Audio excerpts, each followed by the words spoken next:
For those who have been subscribed to the channel for about a couple of years now, you know one of the flagship series on this channel is without a doubt NASCAR Bust. I know I haven't done a NASCAR Bust series video in quite a while, and it really got me thinking. I've never really fully explained what I thought a NASCAR Bust was.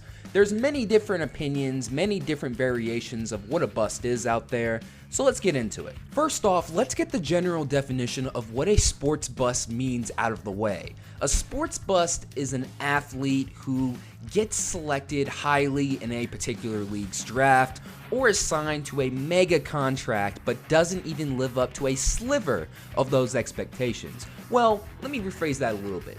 You can live up to a sliver of the expectations, but if it's not even at least halfway or fully, then unfortunately they're considered a bust in most sports leagues. This definition is pertaining to stick and ball sports. Now for NASCAR, it's a whole lot more complex. Obviously NASCAR is not a stick and ball sport, well at least they try to be, it seems sometimes, with playoffs and other gimmicks and blah blah blah, but that's for a whole nother video.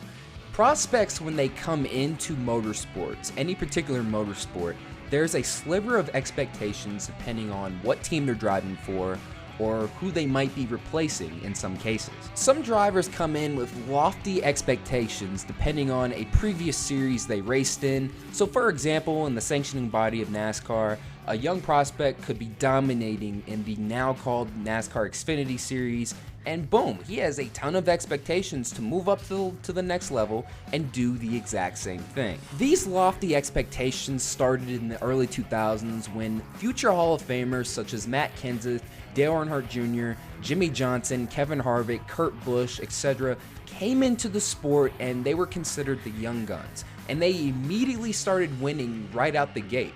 This really took place from around 2000 to about 2006, maybe even 2007 to some extent, and these expectations haven't really left yet. Some fans still expect some of these rookies to come in and immediately dominate.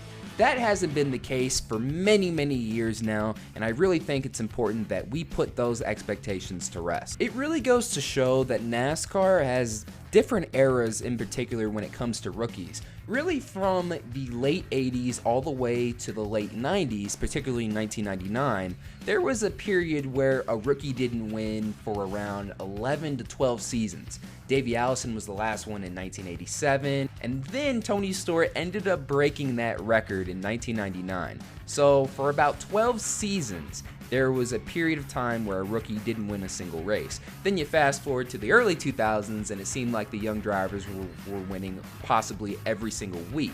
And then you fast forward to this era, and it's extremely rare to see a rookie win at all. Also, in my opinion, a NASCAR bust isn't just limited to the Cup Series. You can be a bust in Xfinity and maybe even trucks, and the reason for that is because some of these prospects are just hyped up to oblivion.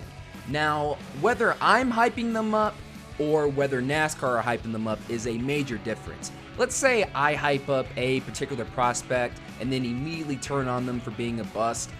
You know, I used to do that to a certain extent way back in 2018. But then around 2019, I started to realize, like, that's not the right way to go about it. I mean, you can't hype up a driver, expect him to basically set the world on fire, and then turn on him when he or she doesn't set the world on fire. So I've been very careful about that over the past couple of years, but it's a difference when NASCAR themselves decide to hype up a certain driver. So when it comes to NASCAR hyping up drivers, they need to be really selective and very careful about who they're hyping up. Otherwise, we have another Dylan Kwasniewski situation.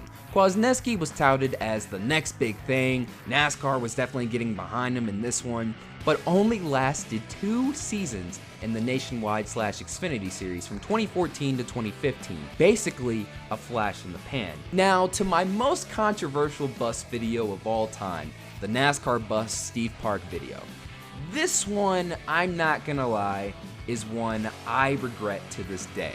The reason being, back in 2018, my definition of what a NASCAR bust was a lot different than it is today. And I know some people in the comments are going to get on me for that, but look, it's all a part of growing up. People's opinions change over the years, What do you want me to do? It had nothing to do with his performance, by the way. Steve Park was a very serviceable driver back in those days. And in an era where talent was everything, everyone had a boatload of money, they didn't have to look for funding, Steve Park really stood out. He helped build DEI to what they were so Junior could take them to that next level in the early 2000s. The problem with him is, like I said, he kept getting hurt and hurt and hurt. And at the time, I thought a bust was really someone who also was very injury prone. But then, as I'm getting older, how can I knock a guy for having 2 complete freak accidents? And then when he comes back, he's obviously not the same driver because of those injuries. Steve Park suffered one of the most bizarre wrecks I have ever seen, causing serious brain damage, and was on track to scoring his first top 10 points finish in the Cup Series in 2001. But then when he comes back the following season, he is nowhere near the same. That team is nowhere near the same. And when you really look back on his career, I'd say it's very identical to Jerry Nadeau's. So I never considered Jerry Nadeau a bust ever. And when I really took a look at Steve Park's career, I'm like, it's sort of similar. So in conclusion, Steve Park is really an unlucky driver, not a NASCAR bust. And for that, I'm officially retracting the NASCAR Bust Steve Park video. And in the future, we will do a video talking about his career, particularly the 2001 season. Now, right behind the Steve Park Bust video, the second most controversial is without a doubt NASCAR Bust Rob Moroso. Rob Moroso was really on his way to the top.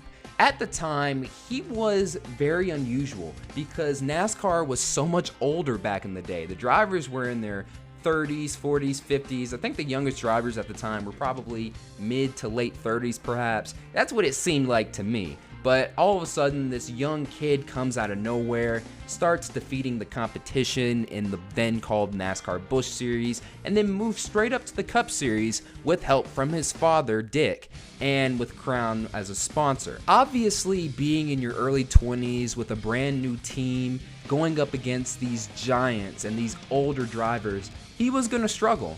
And he did. You have to remember, in 1990 at the time, there was no Jeff Gordon type drivers where drivers were coming into the Cup Series in their early 20s.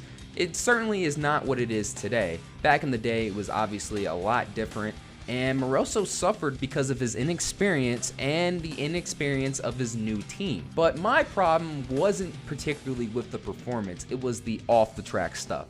Obviously, we all know the story. Moroso was killed in a drunk driving accident and also took the life of Tammy Williams, a mother of 2 and also a nurse in the area. When I made that video, I was extremely frustrated with how this guy was being talked about.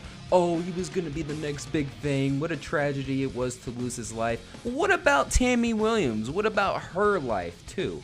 And, you know, looking back at it now, I had a bone to pick when it came to talking about that particular topic. Would I call him a bust today? Probably not, because of the circumstances. So in the future, we're also going to do a video revisiting his career, and we're going to have a very serious discussion on him. So as for his bust status, to me, it's still to be determined. But in conclusion, for the rest of my bust videos, I really think I'm on point. Again, I need you guys to remember, this is my opinion of who I think a NASCAR bust is or not, okay? Some may agree, some may disagree, to each their own. I still think Travis Pastrana is a bust. Obviously Shane Meal is, and Shane Meal is really one of the most tragic bust stories in NASCAR history to me, because I grew up watching the guy, and you can tell he was just so talented, but obviously because of personal demons at the time, he couldn't beat those, and therefore he couldn't compete out on the track, and obviously NASCAR suspended him for those said substance abuse problems. To me, Shane Meal is always going to be one of those, what if it worked out type stories, because I really feel he should still be racing to this day. And lastly, Chad Little. Chad Little is a very interesting one, because obviously with the Roush ride, you would have thought, hey, he would have done way better. But the way we know how Jack Roush runs his racing teams now, and you really blame the guy for not running as well in a 3rd or 4th entry? I don't know. But in conclusion, to me, without a doubt, the biggest bust in NASCAR history has to be Casey Atwood. I know I said Danica Patrick was a while back, and technically she does hold the distinction of it, but let's be honest. Danica Patrick was going to be in the Cup Series regardless of her performances or not. If we're going to look at the bigger picture of what a NASCAR bust is, or who the biggest bust is, based off of talent, hype, and the equipment they were about to run in, I'd say Casey Atwood holds that distinction as the biggest bust in NASCAR history as of now. So that'll do it for another video. Thank you guys so much for watching. Let me know down in the comments what you think a NASCAR bust is, or if you even think it exists. Some do, some don't, so to each their own. I'm really interested to see what you guys have to say about this. Anyways, thank you guys so much for watching. This is Black Flags Matter. Catch you next time.